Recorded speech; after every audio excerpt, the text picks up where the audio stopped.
एक ठंडा प्रदेश, एक छोटा सा घर, खिड़की के बाहर बर्फ पड़ रही है।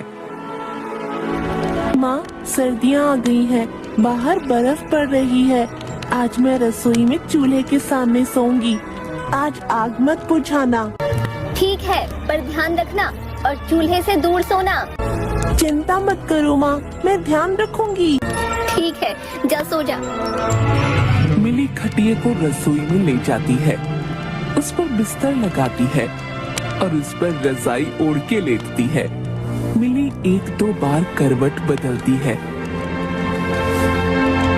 और कहती है, लगता है मैंने बिस्तर दूर लगा लिया है। चूल्हे की गर्मी यहाँ तक आ ही नहीं रही। मैं थोड़ा और नजदीक आ जाती हूँ। और मिली उठकर बिस्तर को चूल्हे के नजदीक लाती है और फिर रजाई ओढ़ के लेट जाती है। थोड़ी देर बाद मिली, अरे अभी भी चूल्हे की गर्मी महसूस नहीं हो रही, ठंडी लग रही है। मिली उठती है और बिस्तर को चूल्हे के और नजदीक खींच लेती है और कहती है, अब ठीक है। अब मुझे चूल्हे की गर्मी पूरी आ रही है। अब मैं आराम से सो सकती हूँ।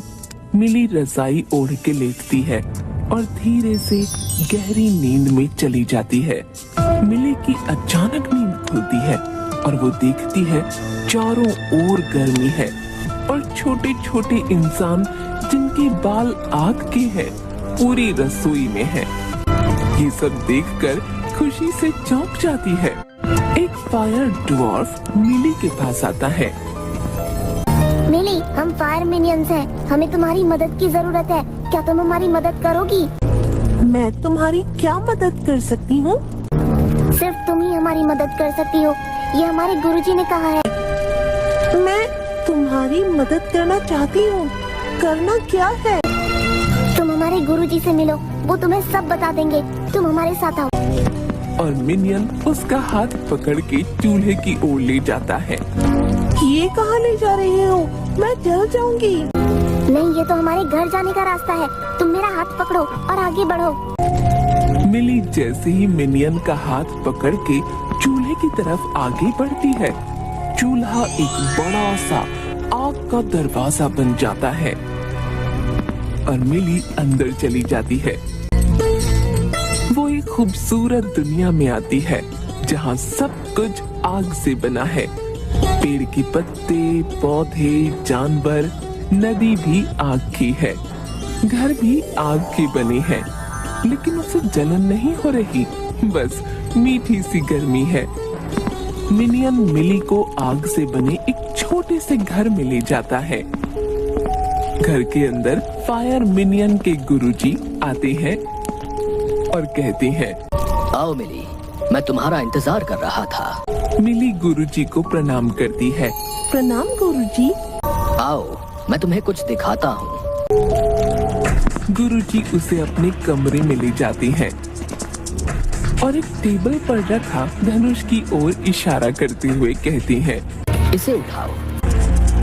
मिली आगे बढ़ के जैसे ही धनुष उठाती है, उससे धनुष आग का बन जाता है और मिली चौंकते हुए गुरुजी की ओर देखती है।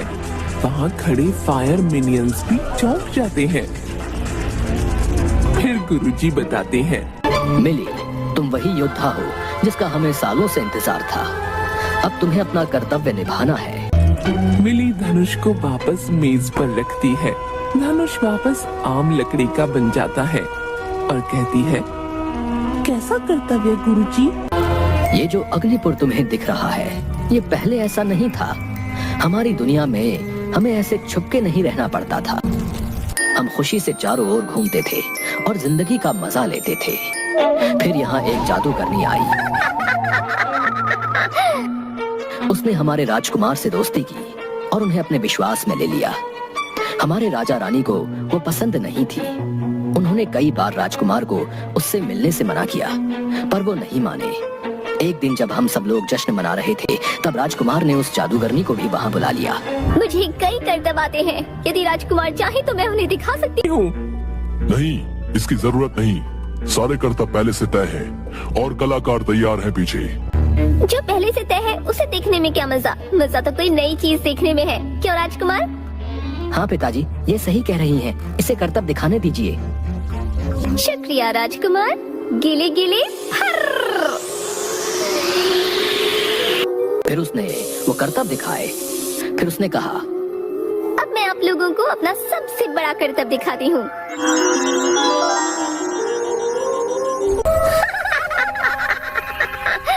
आज से मैं यहाँ की रानी हूँ।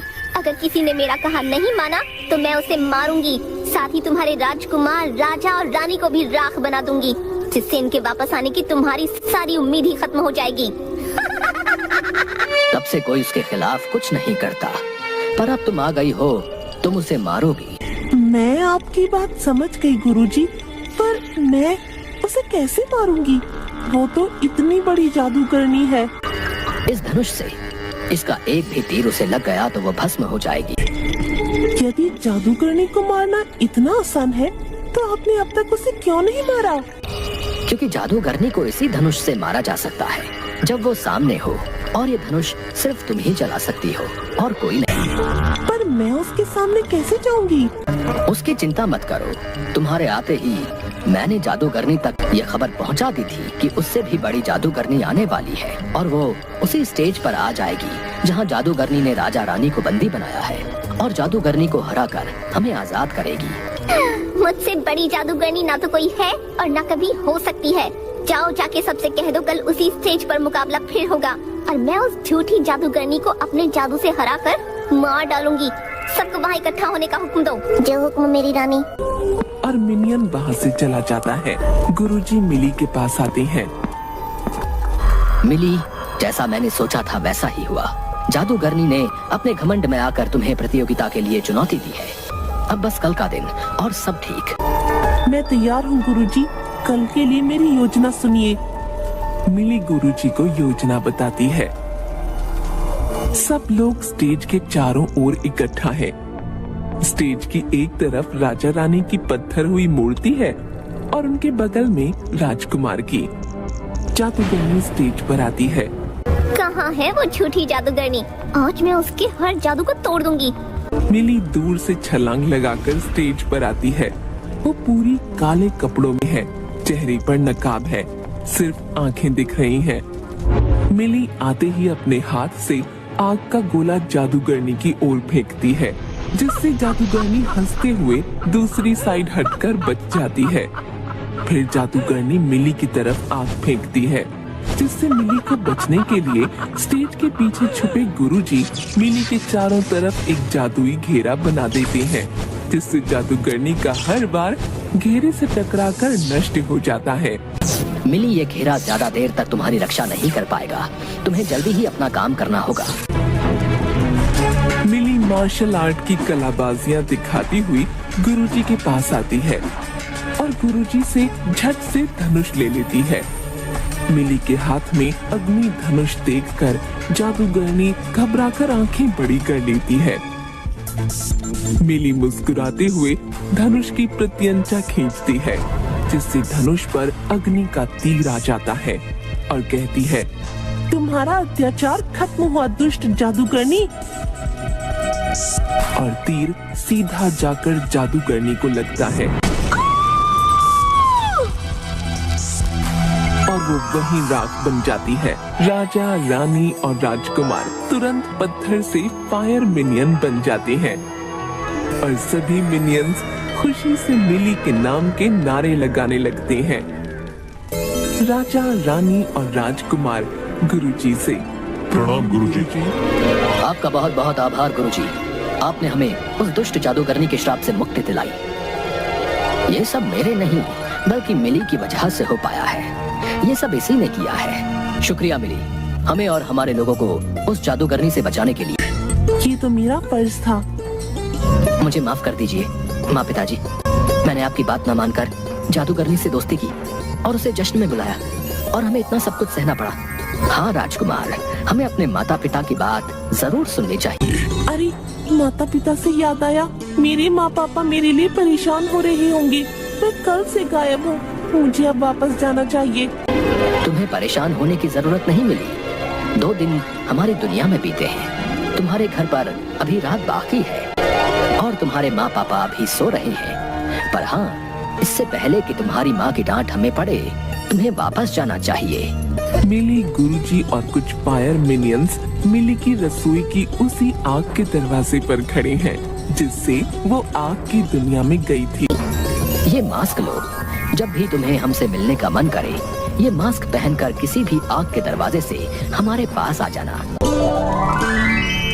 धन्यवाद गुरुजी, और आप लोगों का भी बहुत बहुत शुक्रिया। आप ही मुझे अपनी दुनिया में ले गए थे। शुक्रिया मिली हमारी मदद करने के लिए। ये बताओ, आग का गोला फेंकना तो मैंने सिखाया था, पर तुमने इतनी अच्छी कलाबाजी और तीरंदाजी कब सीखी? गुरुजी, हमारे स्कूल में मार्शल आर्ट सिखाया जाता है, वहीं से सीखा। तब तो सबको मार्शल आर्ट्स सीखना चाहिए। हाँ गुरुजी, सबको सीखना चाहिए। अभी बहुत रात बाकी है, तुम थक गई होगी। जाओ और जाकर सो जाओ, सुबह स्कूल जाना है। सही कहा आपने। प्रणाम गुरुजी। मिली गुरुजी को प्रणाम करती है और अपने बिस्तर पर जाकर लेट जाती है। गुरुजी और बाकी मिनियंस उसे बाय करते हैं और वो बड़ा सा आग का दरवाजा फिर से रसोई का आम चूल्हा बन जाता है। मिली सुबह हड़बड़ा कर उठती है और सोचती है, मैंने जो देखा वो सच था या सपना। तभी उसे अपने बगल में रखा गुरुजी का दिया हुआ मास्क दिखता है और खुशी से उसकी आंखें चमकने लगती हैं।